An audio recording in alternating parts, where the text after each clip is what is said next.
첫째 딸은 이미 가정을 이루고 자기 자식도 있고요. 둘째 딸은 아주 늑둥이로 얻어서 아직도 애기입니다. 불현듯 요즘 세상이 많이 좋아진 것 같다는 생각이 들었어요. 그런 생각이 드는 걸 보니 저도 나이가 많이 들긴 했나 봅니다. 세상이 좋아졌다는 것이 물질적으로 나아졌다는 의미는 아닙니다. 사람들의 생각이 변하는 것 같아서 좋아졌다는 생각이 많이 들어요. 일례로 들자면 제가 젊었을 때는요. 가끔 매스컴에서 연예인이 이혼을 했다면서 죄인처럼 고개를 숙이고 기자회견을 했었던 기억이 있습니다. 그뿐만 아니라 몰래카메라의 피해자인 여성 연예인이 눈물을 흘리면서 사과도 했었죠. 그랬던 시대가 분명 존재했었습니다. 물론 그때가 맞았다라는 것은 결코 아닙니다. 요즘엔 누가 이혼을 한다면 궁금해하기는 하지만 죄인 취급하지는 않잖아요. 그리고 몰래카메라 피해를 당했다면 가해자를 매장하는 분위기이지 피해자의 행실을 탓하지도 않습니다. 어쩌면 당연한 것인데 그런 당연함을 시간의 흐름으로 알려주네요. 그만큼 사람들의 지적 수준이나 인식이 많이 바뀌었다고도 생각합니다. 저도 지나간 세월을 돌이켜보면요. 정말 아무것도 아닌 일이었고 어쩌면 자연스러운 일들이었는데 죄인 취급을 받기도 하고 맞기도 하고 고통스러운 나날들이 있었습니다. 지금이야 이렇게 말로 가벼이 꺼낼 수 있지만 그때는 정말 괴로움의 절정이었던 것 같습니다. 그래서 지금 다시 이야기를 꺼냄으로써 정말 별일 아니었다고 그때로 다시 돌아간다면 같은 선택을 했을 것이다 라고 자부하며 훌훌 털고 싶습니다. 오로지 저의 가벼워질 마음 하나를 위해서 이렇게 다시 이야기를 꺼냅니다. 누구나 그러하듯이 저는 과거에 정말 꿈 많은 청년이었습니다. 미래의 나는 얼마나 대단한 사람이 될지 기대하며 살아가던 날들이 있었고 그 날들 속에 아내가 있었죠. 제 나이 22, 아내의 나이 20에 우리는 처음 만났습니다. 저는 대학을 다니고 있었고 아내는 취업을 해서 일을 하고 있었죠. 아내의 집안은 많이 어려웠어요. 그래서 빨리 돈을 모아 독립을 하는 것이 아내가 꿈꾸던 미래였습니다. 나는 돈을 정말 많이 벌 거야. 그래서 일찍부터 돈 벌기 시작한 거고.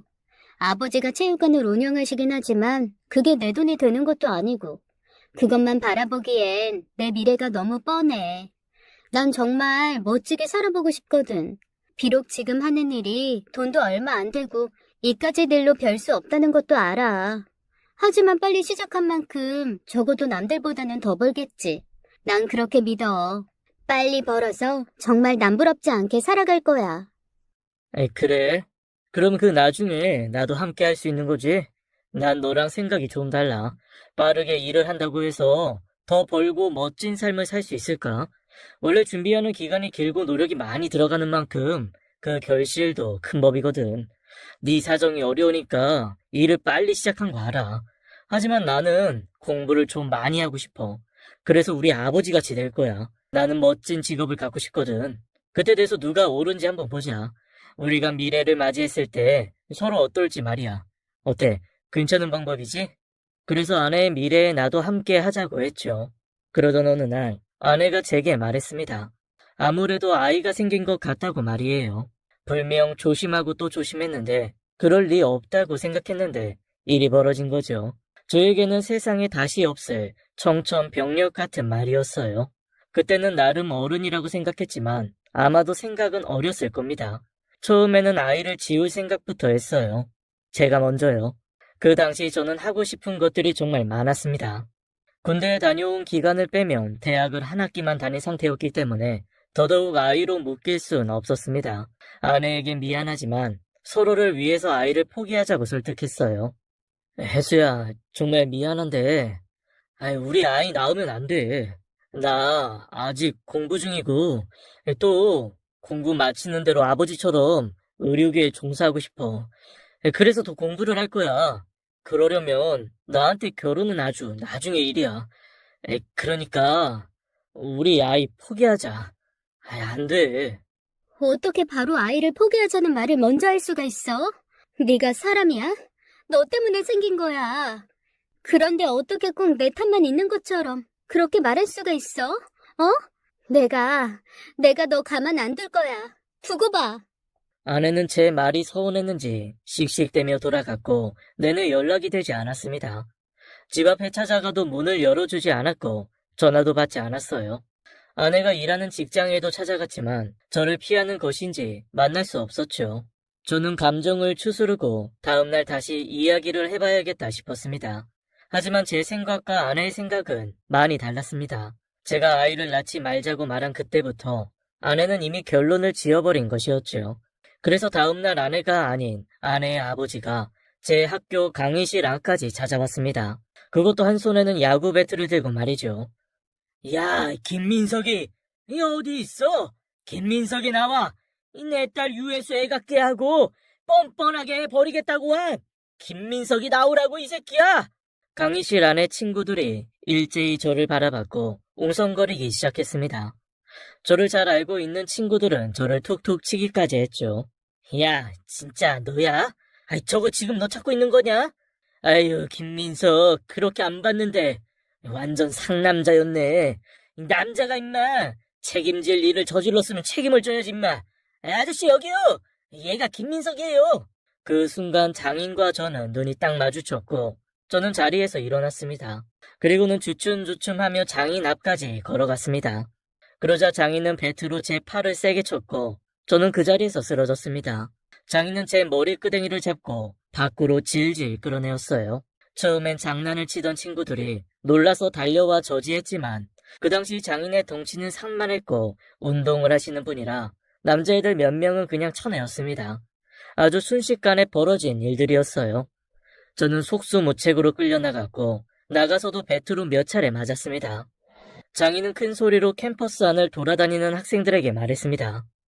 여러분, 이런 인면수심 인간 말종을 보셨습니까? 아이, 많이 배운 사람만 모인다는 이 잘난 대학에 이런 놈을 인간 취급해서 되겠습니까?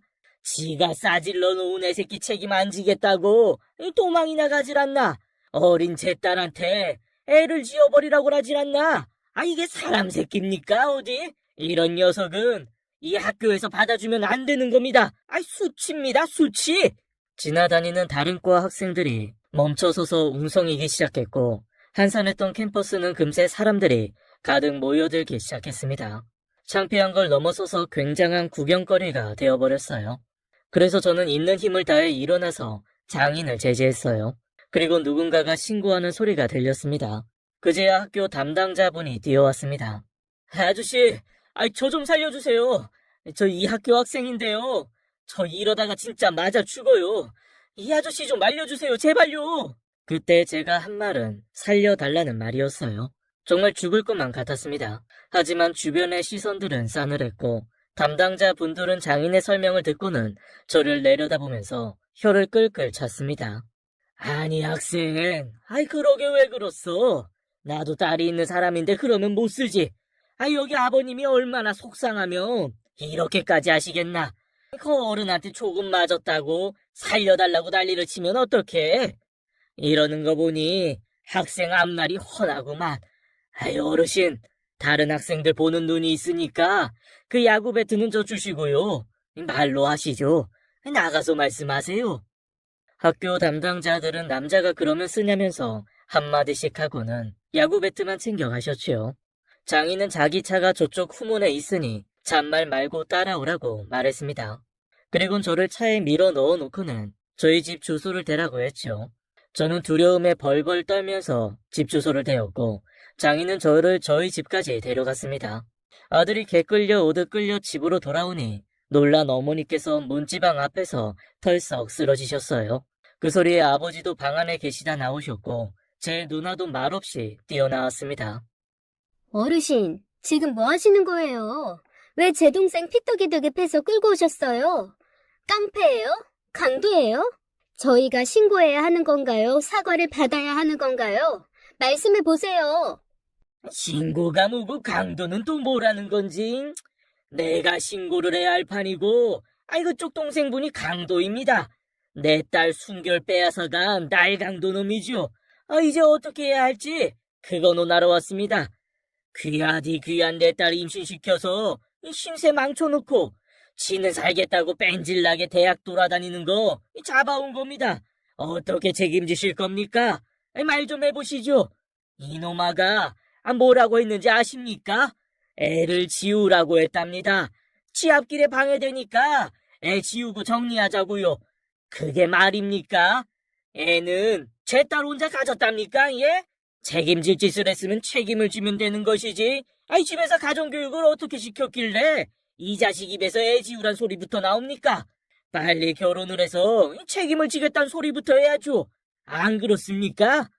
저는 고개를 숙이고는 부모님 앞에서 싹싹 빌었습니다. 어머니, 아버지, 내가 정말 잘못했다. 죽을 죄를 졌어. 나는 몰랐어, 정말 몰랐어, 누나. 무책임하게 애부터 지우려던 것도 아니고, 지금 내 상황도 그렇고, 앞으로 갈 길이 많이 남았는데, 벌써 아이 아빠 되는 거 꿈도 꾼 적 없어. 아이, 물론 내가 잘못한 건 맞는데, 그런데, 제 말이 끝나기도 전에 장인은 저희 아버지 옆에 있는 도자기 입구를 잡아들었고 그 길로 냅다 제 등을 찍어내렸습니다. 저는 억소리 한번 내고 다시 바닥에 쓰러졌어요. 제 누나가 너무 놀라서 달려와 온몸으로 장인을 막았고 장인에게 욕을 퍼부었습니다. 미친 거 아닙니까, 지금? 어디 남의 자식을 그렇게 개패듯이 패? 당신 제정신이야? 잘잘못만 가려야지 때리긴 왜 때려? 그쪽 따님이 나이가 어떻게 되는지는 모르겠지만 제 동생도 아직 어립니다. 그리고 제 동생은 제가 잘 알아요. 얘가 그렇게 매몰차게만 말했을 애가 아니에요. 따님도 데려와서 같이 이야기하셔야죠. 그리고 애한테 말로 하셔야지 지금 뭐 하시는 겁니까? 책임지기 전에 애를 보내려고 하시는 거예요? 뭐예요? 아무리 애가 잘못했다 한들 이러지 마세요. 내 동생이에요. 누나가 화를 내며 소리를 치자 그제야 부모님도 말리고 나섰습니다. 정말로 말로 하자고요. 씩씩대던 장인은 그 자리에 양반 다리를 하고 앉았고 그래도 분이 안 풀렸는지 발끝으로 저를 쿡쿡 밀어버리셨습니다. 내가 내 딸 얼마나 귀하게 키운 줄 압니까? 이까진 놈한테 이런 식으로 보낼 줄 알았으면 그렇게 귀하게 안 키웠습니다. 애가 벌써 배가 불렀다고요. 그걸 어쩝니까? 예? 보아하니 이쪽 집도 따님 있으시니 아이 더 잘 거 아닙니까? 예? 제가 정말 잘못했습니다, 아저씨. 그런데 오해하고 계신 거예요. 지우자고만 하지는 않았어요. 우리 둘 다 꿈도 있고 하고 싶은 게 많아요. 그러니까 선택할 방법이 그것뿐이니까. 그래서 그렇게 말했던 거예요. 정말로 저 혼자 편하자고 몰아세운 거 아닙니다. 정말입니다. 저는 그저 잘못했습니다를 읊조렸고 누나는 저를 데리고 병원에 갔습니다. 어른들끼리 이성적으로 이야기를 해보겠다고 하셨죠. 저는 병원에서 전치 6주가 나왔습니다.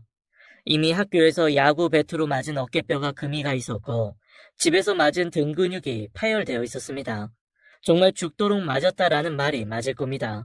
그런데 저는 억울해야 할 새도 없었습니다. 깁스를 하고 집에 돌아오니 부모님께서 결혼 준비를 하자고 했습니다.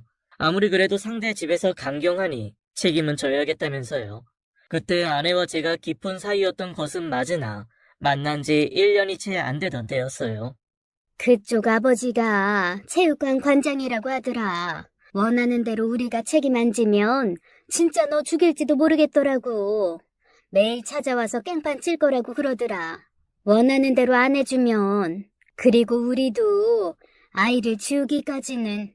그게 아이 엄마가 안 지우고 싶다는데 우리로서 어쩔 도리가 있겠니. 보아하니 그쪽은 엄마도 없다더라고. 그 무서운 아버지 혼자 딸 키우신 거던데 그 집에 상처를 줄 순 없잖아. 네가 벌인 일이니 책임져야지. 당연히. 제가 벌인 일도 맞고 잘못도 맞지만 그런 식의 책임은 지고 싶지 않았습니다. 둘이 서로 좋아서 벌어진 일이었고 서로 협의하에 이루어진 일인데 왜 저만 가혹하게 책임을 져야 하는 건지 납득이 가지 않았죠. 저는 아내를 찾아갔습니다. 제가 아이를 낳지 말자고 한 날 이후로 아내의 얼굴을 오랜만에 보는 것이었습니다. 자기 아버지께 이야기를 들었는지 그제야 문을 열어주더라고요. 너 정말 네가 바라는 게 이런 거야? 아이 때문에 우리가 결혼하기를 바래? 너도 목표가 있었잖아. 나 좋자고 묻는 게 아니야. 우리 많이 어리고 앞길이 창창해. 그런데 아이 때문에 서둘러서 결혼하고 부모가 될 거라고? 너한테 그런 책임감이 있어? 모성애가 생겨? 우리 앞날이 좋을 것 같니? 이성적으로 설득하려고 온 것이었는데 저도 모르게 감정이 올라왔어요. 제가 범죄자 취급식이나 받으면서 아내의 아버지에게 두들겨 맞은 것이 억울했어요. 또 갑자기 아이가 생기자 그제야 절 미친 듯이 사랑해 왔었다는 듯이 행동하는 아내가 많이 밉기도 했고요. 제 이야기가 끝이 나자 아내는 현재 제일 불안한 사람은 본인이라고 했습니다. 그러니 저까지 거들지 말라면서요. 본인이 가장 힘드니까 그냥 장인 어른이 추진하는 대로 하자고 말이죠. 나도 답을 몰라. 뭐가 맞고 뭐가 틀린지. 그런데 본능적으로 바로 든 생각은 지우면 안 된다였어. 왜 안 되는지, 뭐 때문인지는 나도 정말 몰라. 난 목표, 미래 이런 거 다 떠나서 그냥 내 뱃속에 생명이 있고 지우면 안 될 것 같다는 생각만 난다고. 네가 내 맘을 알아? 제일 힘든 건 나야. 적어도 너는 홀몸이잖아. 안 그래? 왜? 엄마 없이 아버지한테 자란 나 같은 애랑 결혼하려니 네가 아까워? 너는 대학식이나 다니고 나중에 유학도 갈 생각인데 네 앞길 내가 막아서 서럽니? 그래도 나보다 서럽겠어. 이런 식으로 나도 네 발목 잡고 싶지 않았어. 충분히 비참해. 그런데 다른 답은 몰라. 모른다고. 아내의 말은 충분히 대답이 되었습니다. 저의 유일한 돌파구였던 아내마저 아이를 지울 생각이 없다고 말하니 저도 혼란스러웠어요. 아내를 만나기 전까지 내내 아마 지우고 싶다라는 대답만 듣고 싶었던 듯했습니다. 당연히 아내도 아이를 지우고 싶어 할 것이고 지금의 현재를 유지하고 싶을 거라 저 혼자만 생각하고 있었습니다. 하지만 말 그대로 저 혼자만의 생각이고 오만이었던 거죠. 그때에는 아마도 그런 게 모성이었을까 싶었습니다. 뱃속의 아이를 지우면 천벌 받을 것만 같은 예감이 말이죠. 그래서 결국에는 아내 쪽 뜻대로 결혼식을 준비했고 저도 학교도 그만둬야만 했습니다. 당장에 내가 먹여 살릴 아내와 아이가 생긴 셈이었으니까요. 게다가 이미 학교에는 소문이 퍼져 있어서 다닐 수도 없었어요. 제가 어린 여자를 신세 망치게 했다고 제 지인들이나 교수님들까지도 저에 대해 알고 있었습니다. 그 지경인데 어떻게 학교를 다니겠어요? 못해도 몇 년은 휴학을 해야만 했고 처음엔 휴학한 상태에서 일자리를 구하러 다녀야 했습니다. 그리고 결혼까지 했음에도 장인어른은 저를 단 한 번도 사위라 부르지 않았습니다. 이놈 저놈 못놈이라 부르거나 새끼 자식 이렇게 칭하셨죠. 결국에는 일이 이렇게 된 게 다 너 때문 아니겠냐? 이 공수래 공수거라고. 네가 버린 거 네가 다 주워 담아야지 어쩌겠어. 아이 낳을 때까지 처자식 잘 보살피고 이 남자면 돈 잘 벌어와서 책임이라는 걸 져야지. 나도 네 나이 때 애 아빠가 돼서 이 여태 이러고 산다. 다들 그러고 사는 거야. 나는 아무래도 평생 죄인 이려나 보다 하고 말았습니다. 어쩌면 제게 결혼은 올감이 같았고 내내 지옥이었습니다. 살기 위함이었다고 해야 할까요? 장인에게 맞아 죽지 않기 위한 선택이요. 그때 저는 극단적이었습니다. 이미 다 잃었다는 생각에 꿈과는 전혀 관련이 없는 생산직에 몸을 담았습니다. 2교대 근무였고 개인 시간이 전혀 없는 거의 돈 버는 기계였어요. 아무 일이나 상관없었어요. 그렇게 하는 게 맞는 건 줄 알았습니다. 나이도 젊고 잠시나마 대학 문턱을 밟았다고 하니 그나마 앉아서 계산하는 일을 시키더군요. 제품이 완성이 되면 그 제품의 수치를 계산하는 것이었습니다. 제 머리로 하는 것도 아니고 계산기를 두드리거나 수식에 맡기는 게 전부였어요. 한마디로 단순 노동일 뿐이었습니다. 그렇게 영혼 없이 하루 종일 일을 하고 집에 오면 아내와 아이가 잠이 들어 있었습니다. 아내가 안쓰러웠지만 저는 자연스레 아이에게 눈이 많이 갔어요. 어쩌면 사랑스러워 라기보다는 너 때문에 그런 마음이 컸습니다. 아가, 너만 아니었으면 내 하루의 끝이 매일 절망적이지 않았을 텐데. 너 어쩌다가 우리에게 온 거냐? 미안하지만 난 네가 사랑스럽지도 않고 너를 안아주고 싶지도 않아. 네가 앞으로 아빠라고 부를 걸 생각해도 기대되지도 않는다. 미안하다 미안해. 하루의 마무리를 잠든 딸아이를 보며 풀었습니다. 한풀이만 한 거죠. 내가 너 때문에, 너 하나 때문에 이러고 살고 있는 거다. 너만 아니었으면 난 지금 공부를 하고 있을 거고 이딴 한심한 일이나 하진 않았을 것이다. 그런 생각으로 가득 차 있었어요. 그때 제 마음은 죽을 때까지 딸아이에게 정이 생기지 않을 것 같았어요. 보기만 해도 치가 떨릴 지경으로 제 딸이 미웠으니까요. 그리고 그런 와중에도 한 번씩 찾아뵙는 장인어른은 절 탐탁치 않아 했습니다. 꼭 눈에 가시인 것처럼 보셨고 결혼한 이후에도 저에게 하시는 태도는 달라짐이 없었습니다. 심지어 아내와 결혼식을 할 때에도 장인 어른은 저를 비롯해 저희 가족까지도 죄인 취급하기 일쑤였어요. 나는 너를 사위라고 부르기도 싫다. 사람이 말이야. 아무리 그래도 과정이라는 게 있는 거야. 아주 옛날이야 애부터 가지고 살다가 결혼하고 했다지만 난 그런 거 싫었어. 야, 아주 싫었다고. 용납이 안 됐어. 그런데 니놈이 내가 싫어하는 딱 그거란 거지. 어차피 결혼하는데 그런 게 무슨 소용이냐고들 이야기하지만 거기서부터 글러먹은 거야. 왜 결혼하고 아이를 가지고 키우고 같이 노후를 보내고 그런 식으로 순서대로 살겠어. 그게 맞으니까. 그게 난 보기에도 떳떳하고 좋아 보이니까 그런 거야. 네 놈이 내 맘에 들려면 말이지. 처음부터 다시 시작돼야 돼. 애부터 만들지 말고 말이야. 이 한심한 놈. 장인이 제게 그렇게 말하는 게 나중에는 기가 찼습니다. 아내야말로 장인 어른이 사고쳐서 생긴 산물이었으니까요. 그래서 장모님이 준비 없이 아내를 가졌고 그 과정에서 아내를 출산하시다가 돌아가셨거든요. 누가 누굴 지적하려 드나 왜 그러실까 싶었습니다. 아내 말로는 장인 본인이 그랬기에 잃은 것이 많아서 혼전 임신에 더더욱이 치를 떤다 말했죠. 본인이 겪었기에 같은 일이 일어나길 더더욱 두려워했다고요. 아버지는 적어도 나는 본인처럼 살길 바라지 않으셨나 보지. 원래 사람이 자기랑 같은 잘못하는 사람은 싫어해. 그래서 당신 싫어하나 봐. 아버지라고 우리 엄마랑 그렇게 만나서 날 가지고 그런 식으로 가정 이루고 싶었겠어? 어쩌다 보니 그렇게 된 건데. 내가 잘못한 거지. 당신도 잘못한 거고. 그래서 더 그래. 당신이 이해해. 어쩌겠어. 그렇다면 더더욱 나한테 달리 구셨어야 하는 거 아닌가? 똥 묻은 놈이 겨 묻은 놈 뭐라 한다고? 내가 아주 기가 막혀. 이미 벌어진 일을 내내 죄인 취급이 나고 말이야. 내가 그런 취급까지 당해야 돼? 그래도 당신은 아버지라고 안쓰러운가 본데 난 아니야. 장인어른만큼 이해 안 되는 사람도 없어. 아내는 그런 장인어른을 안쓰러워하는 눈치였지만 적어도 저는 아니었습니다. 그렇게 해서 본인이 힘드셨다면 저를 이해하셨어야죠. 저는 일방적으로 저 혼자 희생하고 저 혼자만 다 받아들여야 한다는 강박감에 사로잡혔어요. 그래서 책임이라는 올가미에 씌어 꼬박 5년간 무념무상으로 돈만 벌었습니다. 그렇게 제 청춘은 흘러갔어요. 그리고 제가 30대로 향해 가던 때에 갑작스레 아내가 공부를 하고 싶다고 했습니다. 아이를 갖기 전에는 대학도 안 가고 일을 택했던 아내인데 결혼하고 아이를 키우고 살아가다 보니 배워야겠다는 생각이 절실하다고 했습니다. 결국엔 예전에 제가 한 말이 맞았다면서요. 따져보니 나 겨우 25이야. 지금 시작해도 늦지 않았어. 오히려 이르다는 사람도 있더라고. 그래서 나 지금부터라도 시작해보려고. 당신 말이 옳아. 내가 일찍 일을 시작하면 뭐해? 월급은 제자리인데. 집에 드는 돈으로 어느 정도 나가고 나면 별로 남지도 않았어. 게다가 중간에 아이도 가지면서 경력도 끊겨버렸고.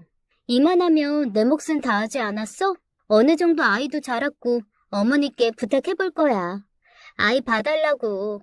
나 이제 조금이라도 내 인생 살고 싶어 여보. 평생 애만 보다가 당신이 벌어다 준 월급 쪽에 가면 살 수는 없잖아. 안 그래? 내가 더 배워서 같이 버는 게 낫잖아. 그치? 내가 어느 정도 배워서 자리 잡으면 당신도 그렇게 해. 우리 그러자. 그렇게 제안하는 아내의 눈빛이 빛났습니다. 의욕 없이 꿈 없이 현실만 쫓던 저와 마찬가지로 아내도 그간 힘들었을 거라 여겨졌어요. 그래서 아내의 말에 주저없이 동의했습니다. 부부라는 것이 결국에는 인생 동반자이니까요. 아내가 먼저 바통을 받아서 꿈을 향해 달려가다가 안정권에 도달하면 제게 건네주면 된다고 생각했습니다. 저는 아내 말대로 그렇게 할 수 있을 것 같았습니다. 그래서 아내는 바로 공부를 시작했고 저는 염치 없지만 어머니께 부탁을 드렸습니다. 아이를 봐달라고요. 지금 시작해서 대학을 가고 취업을 하겠다고? 넌 네 애를 키워야지. 네 와이프도 같이 키울 셈이니? 그게 무슨 상황이야 이거사. 네가 네 와이프 아버지라도 돼? 나원. 어머니는 제가 쓸모없는 짓을 한다고 하셨습니다. 그때는 제 말을 이해 못하셔서 그런 것이라고 여겼어요. 아니면 어쩌면 어머니의 말씀이 맞았던 건지도 모르겠습니다. 공부를 이유로 아내는 집안일에 점점 손을 떼기 시작했고, 그것도 모자라서 점점 제게 예민하게만 굴었습니다. 여보, 오늘 미란이 학교에 왜 안 갔어? 엄마가 전했다고 했는데 잊었어? 조금 있으면 4학년 올라가는데 챙겨줘야지. 당신이 엄마잖아. 우리 엄마가 하는 데에도 한계가 있어. 꼭 그런 걸 엄마가 하라는 법이 어디 있어? 시간 되면 가족 일은 아무나 해줄 수 있지. 당신은 뭐만 하면 엄마가 어머님 안 계셨으면 아주 큰일 날 뻔했어. 어머니 없이 아무것도 할 줄 몰라서 말이야. 나는 엄마 없이 자라서 그런 건지 모르겠지만 아이라고 하나부터 열까지 다 해줄 필요는 없어. 어느 정도 자립심은 필요하다고. 나 조금 있으면 졸업이고 취업 준비해야 돼. 정신이 너무 없다고. 당신이 이럴 때 나 좀 도와줘야지. 일을 더 만들어주면 어째? 지원해줄 거면 좀 제대로 해줘. 그러던 어느 날 딸아이가 놀이터에서 놀다가 다리를 다쳤습니다. 그래서 제가 늘 딸아이를 데리러 갔었는데 공장에 일이 늘어서 도저히 갈 수가 없었죠. 걸어오려면 아이 걸음으로 20분 정도 걸려서 다리가 아픈 아이가 걷기에는 더욱 힘들 것 같았어요. 아내에게 미리 부탁을 했고 당연히 잘 데려오리라 믿었습니다. 그런데 모르는 연락처로 연락이 왔어요. 미란이 아버님 되시나요? 아기가 지금 서해 와 있습니다. 목발 짚고 걸어가다가 길바닥 홈에 목발 끝이 걸려서 넘어졌어요. 그래서 울고 있길래 차에 태워서 데려왔어요. 집에 아무도 없다고 혼자 있기 무섭대서요. 여기 아버님 댁에서 5분 거리에 있는 파출소예요. 그리로 오시면 됩니다. 저는 일도 제대로 마치지 못하고 사정을 말한 뒤 경찰서로 향했습니다. 경찰서로 가니 꾀죄죄한 딸아이가 의자에 기대어 자고 있더군요. 그 모습을 보는데 눈물이 막 고였어요. 저도 저지만 아이가 안쓰러웠습니다. 내가 부족한 아빠라 애를 저러고 고생시키는구나 싶었어요. 그래서 잠든 아이를 안고는 경찰분들께 인사를 드리고 나왔습니다. 제 등 뒤에서 자던 아이는 인기척에 깨어났고 제 목을 꽉 감싸더군요. 다 잤어? 더 자. 아빠가 집까지 업고 갈 거야. 많이 울었어? 얼굴이 얼룩덜룩해. 이 지지야 지지. 이 거지가 누나누나하게 생겼어. 그래도 좋아. 아빠가 업어주니까 좋아. 오늘 걸어오는데 너무 힘들더라고. 그냥 주저앉아버렸어. 집에 갈 힘이 안 남았는데 그때 딱 넘어져 버렸어. 좀 아프더라. 그런데 왜 아빠 오늘 안 왔어? 나 한참 기다렸는데. 차마 아내가 안 간 거다 라고 말할 순 없어서 미안하다고 둘러대었어요. 그래도 딸아이는 이렇게라도 왔으니 좋다고 했습니다. 저는 감정을 누른 채 집에 도착해 아이를 눕혔고 아내를 기다렸습니다.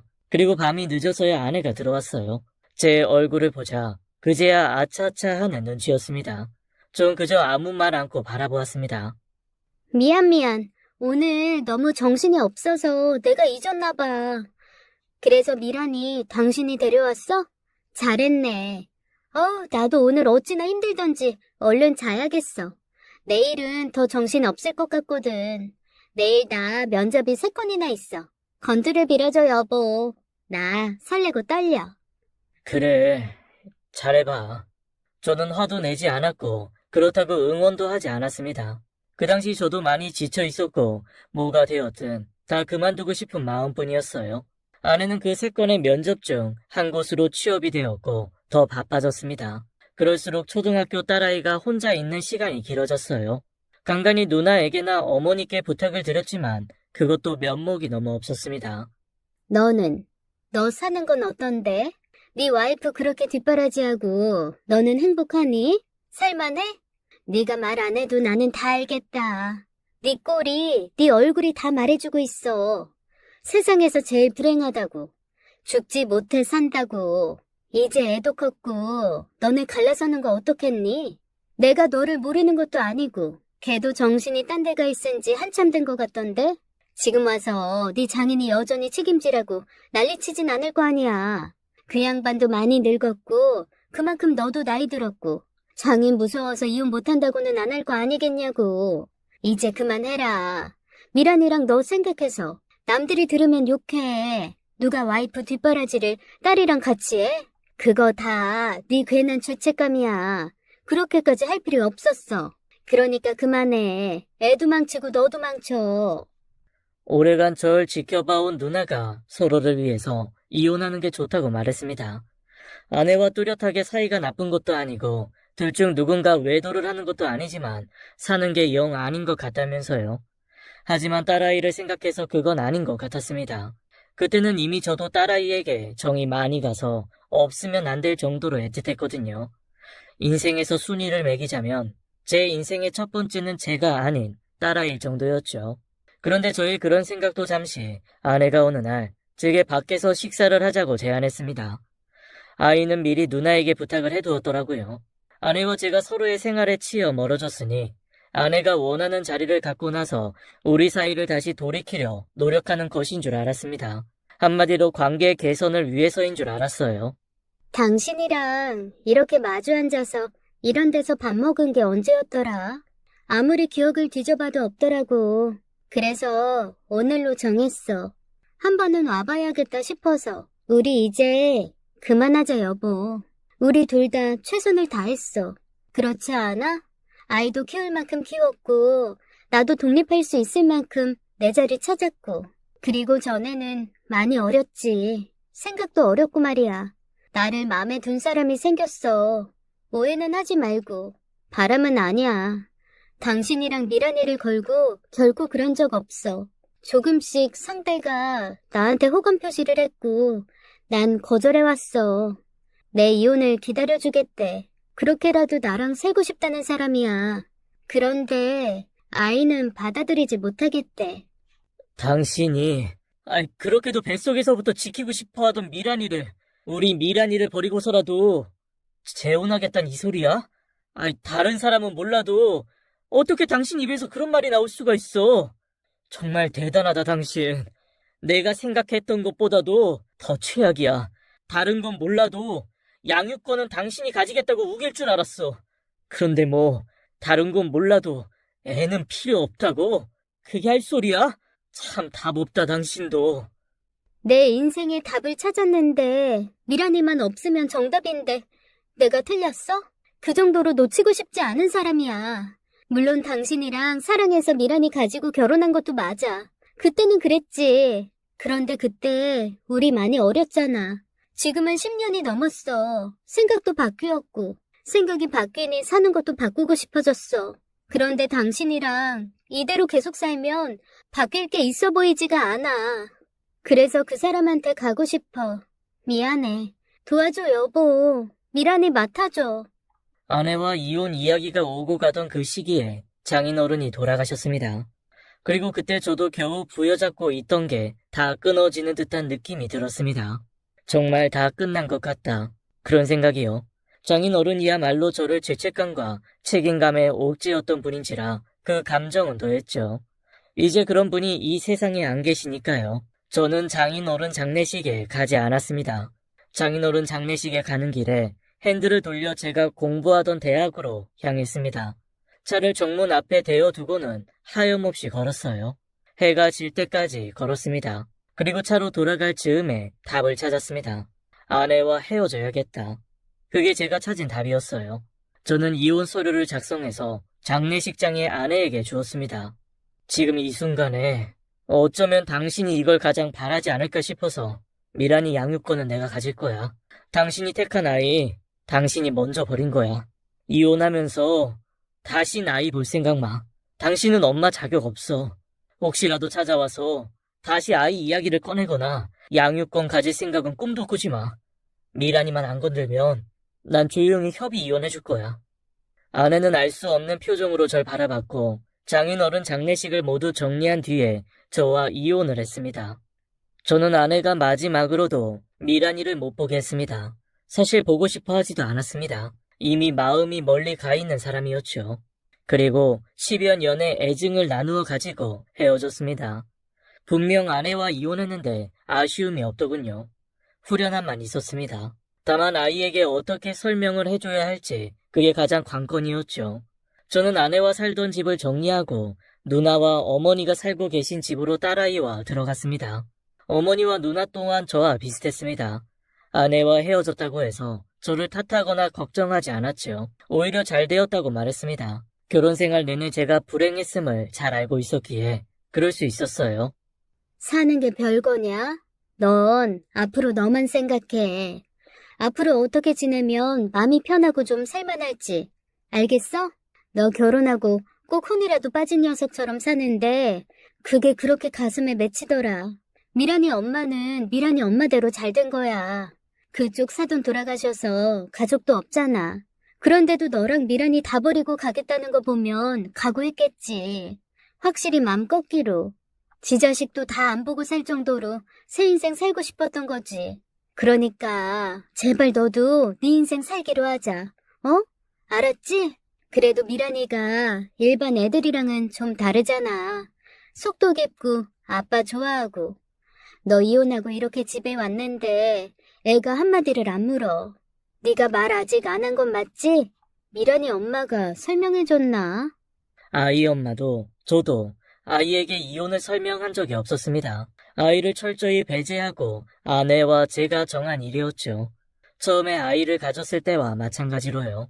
그 어떤 언급도 하지 않았는데 아이는 꼭 다 알고 있다는 듯이 궁금해하지도 묻지도 않았습니다. 꼭 저를 배려하는 듯이요.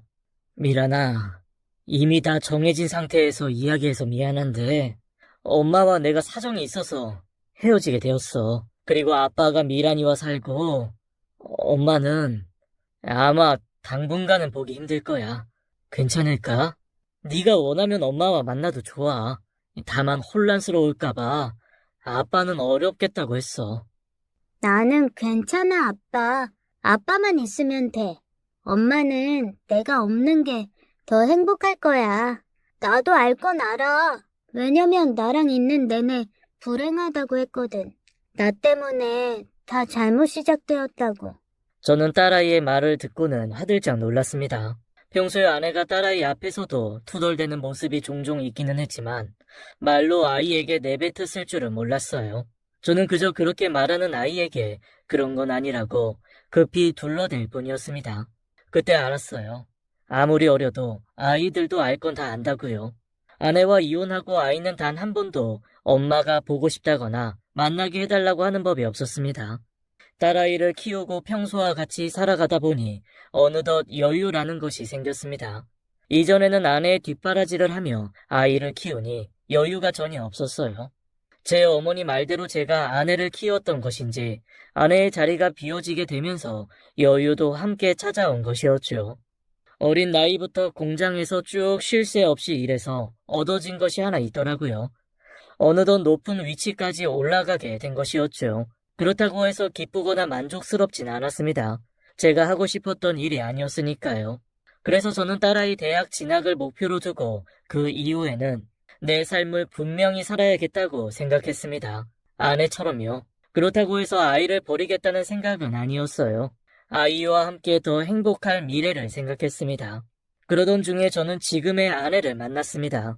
같이 공장에서 근무하던 이모님이 계셨는데 제 사정을 듣고는 이야기를 하셨어요. 자신에게 딸이 하나 있는데 한번 갔다 와서 처지가 같으니 한번 만나보는 게 어떻겠냐고요. 처음에는 전혀 생각이 없었습니다. 딸아이와 단 둘만이 살아갈 생각이었어요. 죽을 때까지요. 그러다가 누나 쪽에서도 이야기가 한번 나오기에 안 그래도 같이 일하시는 분도 말씀하시더라. 본인 따님을 소개해 주시고 싶으시다고. 주변에 왜 이렇게 다들 나 장가 못 보내서 난리들인지 원. 아이 그냥 좀 둬. 이러고 속 편하게 살게. 꼭 혼자 산다고 속 편한 건 아니야, 얘. 네가 맘 맞는 사람을 아직 못 만나서 그렇지. 괜찮은 사람 만나면 더 살기 좋아. 미란이도 이제 중학생이 다 되어가는데 엄마가 있는 게 낫지. 물론 친엄마가 없는 건 아니지만 미란이 친엄마 애 가졌다면서. 그것도 새 가정에서. 아무리 네가 미란이 볼 자격 없다고는 했지만 여자가 맘 돌아서면 자기 자식도 안 보는 게 태반이야. 하물며 지 자식 생겼는데 신경이나 쓰겠니? 내가 봤을 때 걔는 그러고도 남을 애야. 그리고 미란이 입장에서도 아빠가 혼자 늙어가는 것보다는 옆에 누가 있는 게 더 속 편할걸? 지금이야 어리니까 아빠 하는 거지. 조금 더 커봐. 지도 짝 생겨서 나 몰라라 해. 그러니까 지금 소개 들어올 때 해봐. 만나봐서 나쁠 건 없잖아. 안 그래? 누나의 말에 이모님 따님을 소개받기로 했습니다. 들어보니 제가 딸 입장이어도 다 늙어 빠진 아빠 혼자 모실 생각하면 막막할 것 같긴 하더라고요. 그 당시에야 젊었지만 앞날을 생각 안 할 수는 없었으니까요. 그래서 손자리에 나서게 되었고 지금의 아내를 만났습니다. 아내는 인상이 정말 좋았어요. 시작은 식사만 하고 돌아올 생각이었는데 가치관이 비슷하고 대화가 너무 잘 통했습니다. 그리고 왜 헤어졌는지에 대해서 이야기를 안 할 수가 없었습니다. 그러자 아내가 말하기를 결혼하면 행복할 줄 알았다 하더라고요. 저는 일찍부터 결혼을 빨리 하고 싶었어요. 내 가정 꾸리고 살면 안정적일 것 같았고 마냥 좋을 줄 알았죠. 철이 없었던 거죠. 생각보다 전 남편과는 마음이 잘 안 맞았고 가치관이 너무 달랐어요. 흔히들 말하는 성격 차이? 그게 맞아요. 한 해 한 해 세월을 끼고 살다 보니 남편과 저 두 사람의 마음이 많이 달라지더라고요. 하지만 그렇게 마음이 달라질 때 잡아주는 것도 부부잖아요. 그런데 서로 그런 게 없었어요. 그 사람 잘못만이 아니라 서로 잘못한 거죠. 저는 다른 것보다 뭐가 잘못되었는지를 알고 반성할 줄 알면 그게 나은 사람이라고 생각합니다. 그래서 상대를 비난하기보다는 그로 인해서 깨달았다는 아내를 보면서 더욱 좋다는 생각이 들었어요. 한 달에 몇 번씩 만나오다가 제 딸도 소개를 시켜주었습니다. 제가 생각한 것보다 딸아이가 아내를 너무 좋아했어요. 워낙 둘 다 배려심이 깊다 보니 그럴 수 있겠다 싶었습니다. 그런데 나중에는 금세 엄마 하는 걸 보면서 내가 선택한 일 중에 가장 잘한 일이다 싶기까지 했습니다. 그래서 나중에 툭 터놓고 딸아이에게 물었어요. 아내가 어떤 점이 좋은지 말이에요. 그러자 그 당시 고등학생쯤 된 딸아이가 말하기를 제가 매일 웃기 시작했다는 겁니다. 딸아이는 제가 웃는 걸 제대로 본 적이 한 번도 없는데 지금의 아내를 만나고 오거나 함께하면 늘 웃는다고요. 좋잖아. 아빠가 행복해 보이니까. 아빠를 행복하게 웃게 해주는 분이면 반드시 좋은 분이니까. 물론 미진 아줌마 자체가 좋은 사람이기도 하고 딱 한눈에 알아봤어. 내 새엄마시구나 하고 말이지. 난 뭐든 아빠만 좋으면 돼. 아빠가 좋으면 나도 좋은 거야. 저는 딸아이 말에 감동받아서는 딸아이를 꽉 안아주었죠. 딸아이는 제게 방긋 웃어주었습니다. 그리고 딸아이가 대학 갈 무렵에 저는 지금의 아내와 재혼을 했습니다. 정확히 5년간 연애를 했고 6년째에 재혼을 한 것이죠. 서로 충분히 생각할 시간을 많이 가졌어요. 초혼도 아니고 재혼이니 정말 냉정하게 생각해서 서로를 들여다보자면서요. 알아갈수록 서로 잘 맞았고 정말 좋은 사람이었습니다. 여전히 그랬고요. 특히 제가 재혼할 때 어머니와 누나가 많이 기뻐했습니다. 딸아이 말처럼 제가 요즘같이 행복한 모습을 처음 본다면서요. 아내와 재혼을 하고 원래 살던 어머니 댁에서 나와 독립을 했습니다. 딸아이는 대학을 다니고 있었고 아내는 원래 다니던 직장인 보험회사를 이어서 다니고 있었죠. 그리고 저는 아내에게 10여 년 넘게 다닌 공장을 그만두고 싶다고 털어놓았습니다. 이젠 내가 하고 싶은 걸 해보고 싶다면서요. 지금 생각해보면 다른 사람들 같으면 아마 미쳤다고 했을 겁니다. 직책을 꽤 높게 달고 있었고 급여도 안정적이었으니까요. 힘을 많이 쓰지 않아도 편한 위치였죠. 그런데 그 안정적인 걸 다 버리고 그만두겠다고 했으니 말이에요. 게다가 재혼한 지도 얼마 되지 않았고요. 그런데 아내는 주저없이 바로 그렇게 하라고 말했습니다. 그래요. 하고 싶은 거 해봐요. 내가 놀고 있는 것도 아니고 할 수 있을 때까지는 내일 계속 할 것 같으니까. 그래서 뭐가 하고 싶은데요? 그 당시 저는 원래대로 아버지가 하시던 의료계 쪽 일이 아닌 풍경을 담는 사진 찍는 일을 하고 싶었습니다. 제가 따로 사진관도 운영하고 싶었고요. 아내와 재혼하기 전에 같이 여행을 다니면서도 사진을 참 많이 찍었었습니다. 그래서 아내는 제 마음을 잘 알고 있었죠. 제 설명을 듣고 난 후에도 아내는 변함없이 해보자고 말해주었습니다. 딸아이가 대학을 다니는 동안 저 또한 사진을 배우러 다녔고 아내는 제게 지원을 아끼지 않았습니다. 3년간 공부를 하고 4년째에 사진관을 하나 내기도 했죠. 정말 행복했습니다. 하고 싶어 하던 일을 한다는 게 이렇게나 즐거운 일이구나 싶었어요. 여한이 없다라는 말을 지금 내 인생의 순간에 쓰는 말이구나 했습니다. 사진관에서 온 가족 사진을 다 찍어서 사진관 안과 밖에 우리 가족 사진을 다 걸었습니다. 딸아이는 자기 얼굴 팔리기 싫다면서 질색팔색을 하면서도 좋아했어요. 그리고 언젠가부터 딸아이가 부쩍 외모에 신경을 쓰기에 물으니 만나는 남자가 생겼다고 말했습니다. 그러자 아내가 으잉? 그러면 소개를 해줬어야지, 미란아. 그렇게 둘이서만 몰래 쿵짝쿵짝 만나왔던 거야? 실망인데? 원래 연인끼리는 동네방네 소문내고 자랑하고 다녀야 사이가 더 분명해지고 떳떳해지고 좋은 거야. 너희들끼리만 알고 비밀로 하고 그러면 못 써. 알겠지? 다음에 집에 같이 와. 엄마가 맛있는 거 대접해줄게. 우리 미래 사위 얼굴도 보고. 무슨 또 미래 사위까지야. 그 정도 사이 아니야. 그 정도 사이 아니니까 소개는 안 시켜준 거지. 좀 더 사이가 진지해지면 소개해줄게. 엄마는 진짜.